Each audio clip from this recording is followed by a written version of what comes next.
хог хийлгээд бол очих хөстэй газар олоогүй явж байгаа төв хэдийн нэр юм а гэждэг. Энэ утгыг бол бид нар илүү чухал үздэг. Яг бол бид нар өнөөдөр энэ ихтлэгээ дээр амьдарч байгааг маш хэмжээний хог хийл гаргаж байгаа. Гэтэл энийг дахин боловсруулж одоо эргэлтэнд оруулах бол хүндрэлтний үүрэг. Техник технологи хөгжөөд электрон цахилгаан хийлдэх гардаг боллоо шүү дээ.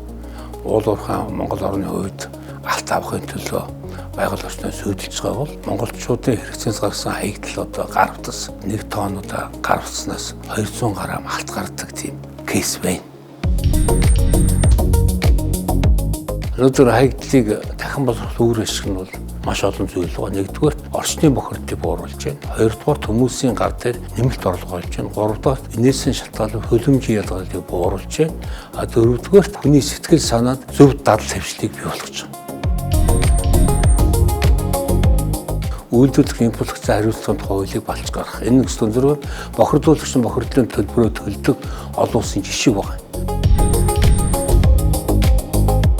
Хог хийдлийг одоо үйлдвэрлэгч, үүсгэгч нь бүх хүн байгаа. Тэгэхээр хүмүүс бүгдээр энийг дахин боловсруулах үйлдвэрт өгдөг. Тэм дадал хэвшлийг одоо өөрийн ухамсараар дээр бүх нийт үйлс болгоосоо л хүсэж байна.